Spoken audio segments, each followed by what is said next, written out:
What's up, you guys? Shartimus Prime here on the Shartimus Wank channel, doing a video called Spider-Man Love. I love Spider-Man. My favorite superhero is my favorite. I've been a Spider-Man fan since I was about 7 years old. I want to say 7 or 8 years old. That's when I got my first Spider-Man comic.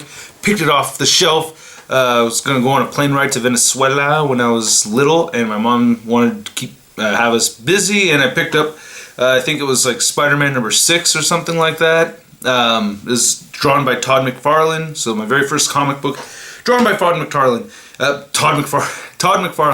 Anyway, I wanted to talk about why people love Spider-Man so much, and why I think people in general love Spider-Man so much, and especially I want to talk about why I love Spider-Man so much, why I'm such a big Spider-Man fan, and I also want to talk about why I think people don't like Spider-Man. So let's start with the downside, and this is why I think the reason I think people don't like Spider-Man is because Spider-Man's a little bit emo, and people don't like the sad superhero, and there's people out there that think that he's too whiny and that, you know, he's too complaining, and I'm gonna say that for kind of like all versions of Spider-Man, but that emo side to Spidey is why I love Spider-Man.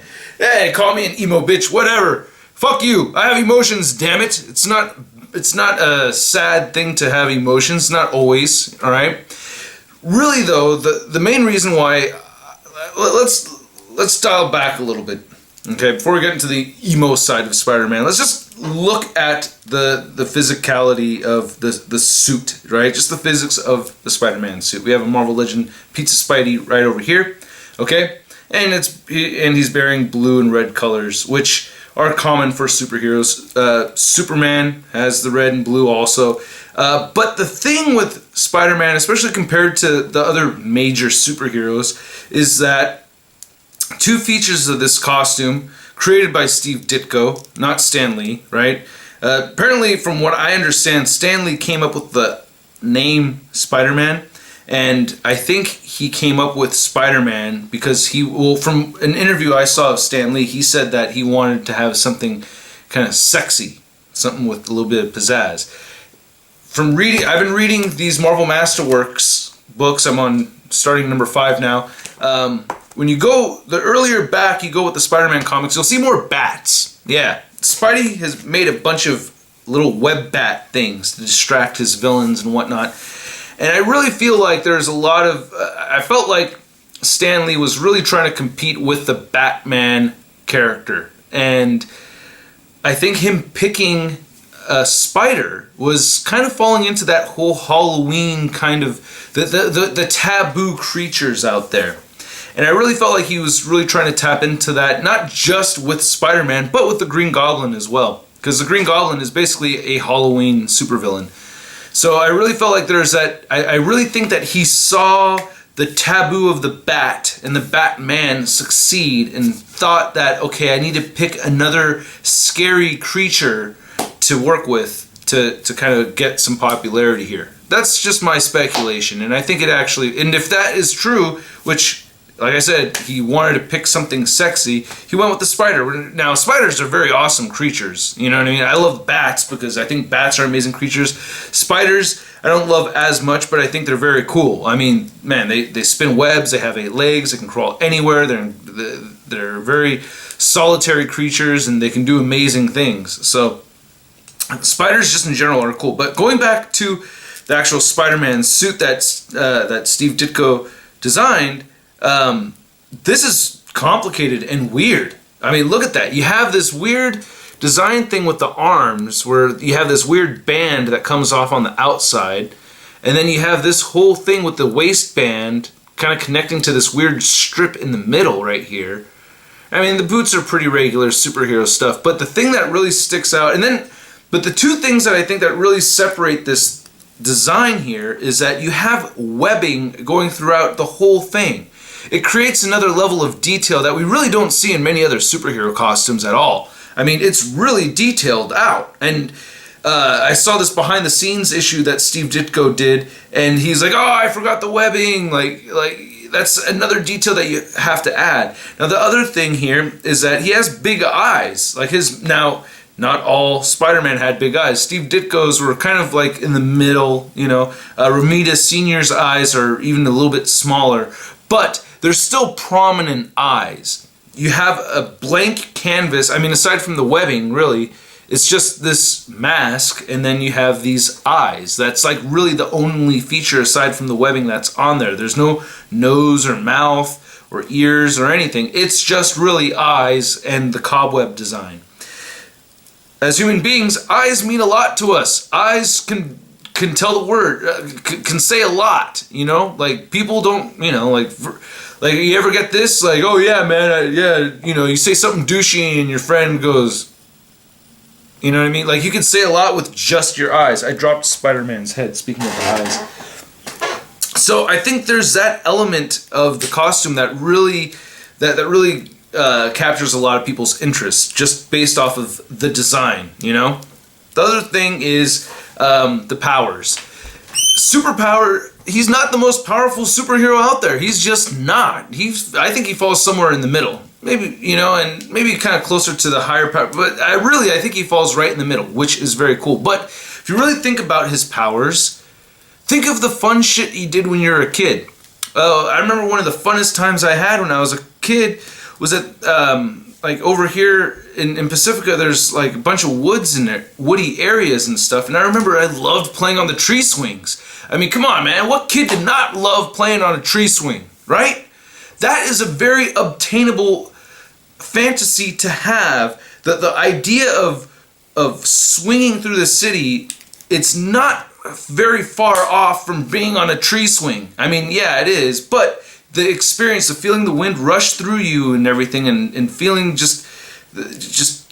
feeling the momentum of swinging in the air like that, that's something that you can do as a kid. That's something anybody can do. You can just grab on a rope and swing around. That is awesome. That's within grasp. As opposed to straight up just flying in the air like Superman. Like, we don't have anything that really compares to just standing there and then just breezing 100 feet into the air, like, out of nowhere. Like, we don't really expect, except for getting on a roller coaster, that's like really the closest thing you can get to actually feeling what Superman feels. But when you ride a tree swing, you feel what Spider-Man feels. You get that same, you feel the gravity pulling on you in the same way. The other thing is wall crawling. Who didn't love climbing trees? I loved climbing a tree, man. I had fun climbing a damn tree. I loved climbing a tree, man. That's just fun to climb a tree. Or scaling walls. I remember, like, there's a skate rink that we used to go to when we were kids, and they had this very rocky exterior of the building, and we would all get in trouble because we would climb that thing. And that's just another power set that is very close to what Spider-Man had. It's still within reach. We know the feeling of what it's like to crawl up something and to scale something up very high. It's fun to do as a kid. It's cool to see Spider-Man take it to another extreme level. The other thing is Spidey sense. Who wouldn't love to predict the future, man? Come on, we all want to predict the future. It's just by a split second. To be the one that's just ahead of the game, just by that split second. You know, you see things coming just right before everybody else does. I mean, now there's no real relatability. Nobody could really see the future, but who isn't proud to be the one that saw the thing that nobody else saw yet, right? To catch something before everybody else does is a cool feeling to have, right? Like, to know the answer, right? And now, you know, getting a little nerdy here, but, you know, if you're the person who does their homework and you know the material and you're the first one to know the answer that the teacher asks on the board, like, that's a cool feeling to know the answer first. To be the first one to anything is kind of a cool feeling to have. So while none of us can really predict the future, but for us to anticipate what's happening next is a very cool feeling, and it's within grasp. We've all had to, at some point or another, I called it. Everybody wants to be the one who called it. I called it. And I think that's like the closest thing in reality that we have to the sensation that he gets of having the spider sense. And then the other thing too is that Peter Parker, Spider-Man in general, he has everything that you want. right? He's smart. He came up with the web shooters. Who doesn't want to be the genius who comes up with any device? Oh yeah, if I want this, I can just make it up myself. He made his own web shooters. He makes his Spider-Man flashlight thing, which I think is a ripoff of the bat signal. I think Stan Lee and Steve Ditko were ripping off the bat signal right there.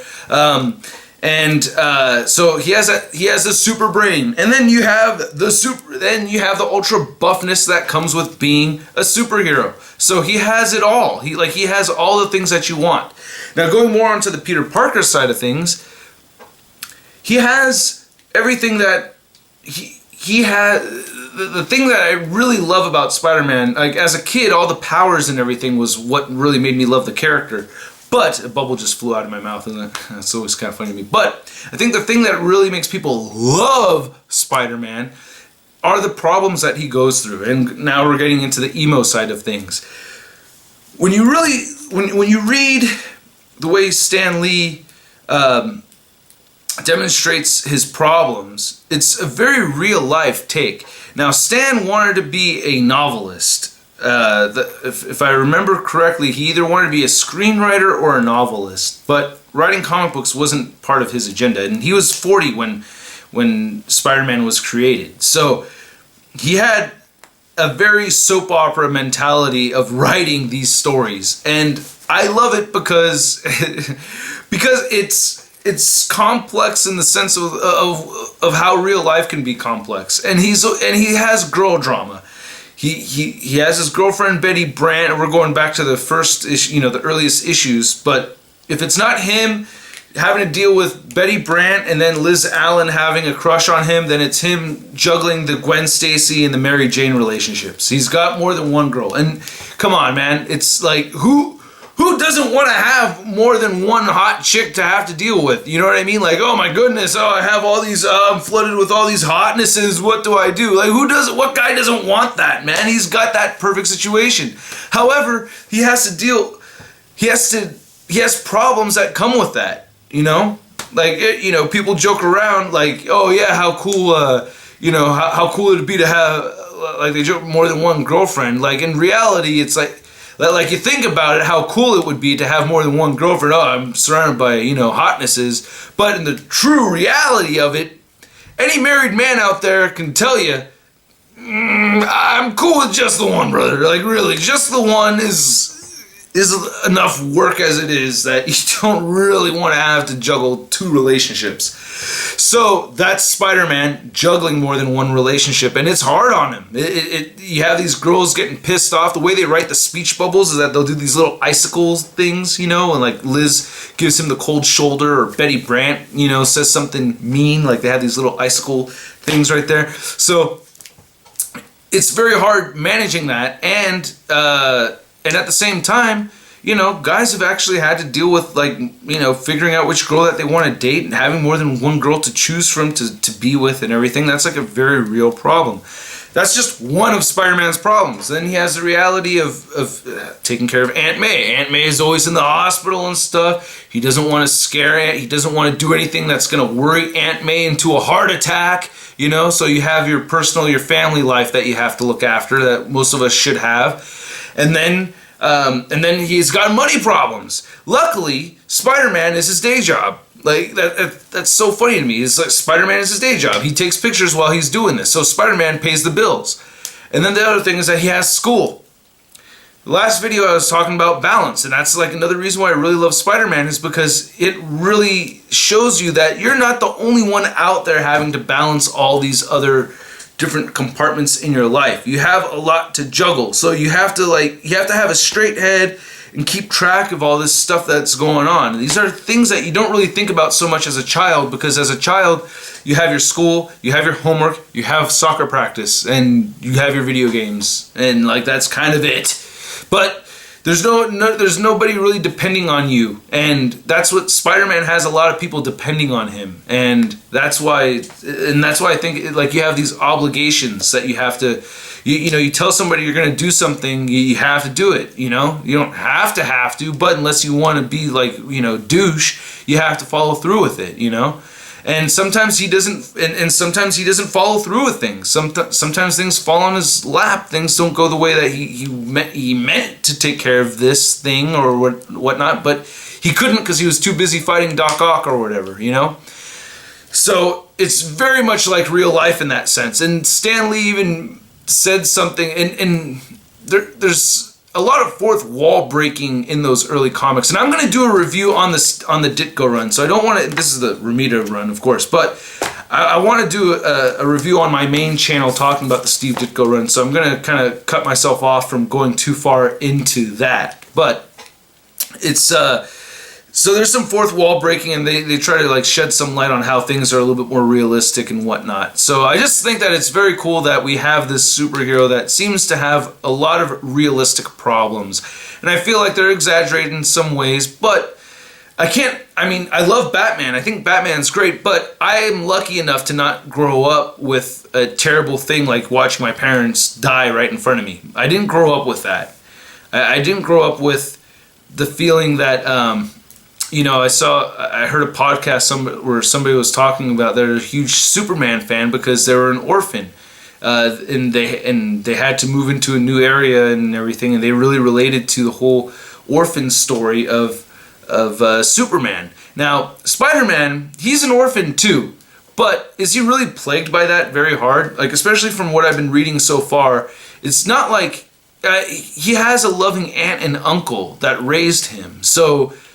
Yeah, he doesn't have his real parents, but he wasn't necessarily deprived of any parental figures. You know what I mean? And I don't think Superman really was either. He has the Kents. Batman has Alfred, really. So Batman's really the only one that's like kind of like, I feel like the only true orphan out of those three superheroes. The reason why I love Batman so much, I'm just going to say, because Batman's my second favorite superhero. I love Batman so much is because he's a true psycho. Like, he's truly a nut. Like, he seriously has serious problems. And Spider-Man's problems are a lot more, I think, less serious in that regard, and a lot more like our everyday problems, you know? And having this little world that you can go into, as I pose my Spidey figure, this little world that you go into when you read the Spider-Man comics, it's like you can relate to what this guy is going through. You relate to the way he thinks. The other thing is that Spider-Man is far from perfect, and this is the last thing I'm going to touch on, is that he has a temper, man. He'd be a real dick sometimes. The guy's got a venomous tongue, man. He can say some really bad things. So he said some really mean things, especially to the women, like the people that are close to him. He doesn't really say anything mean to Aunt May, but you know, he has, you know, he can be a dick and he can lash out sometimes, and his frustrations on juggling all these different things in life, you know, he can come out and say some fucked up shit sometimes to these girls, and who hasn't done that, right? Who hasn't said something kind of mean to those that are close to them when they're actually upset at something else, you know? So I just feel like I relate to the character in a lot of ways, and and I think the power set is just super cool. One thing I didn't talk about, and I'm going to finish off talking about this last power set that I didn't mention earlier, was his super agility.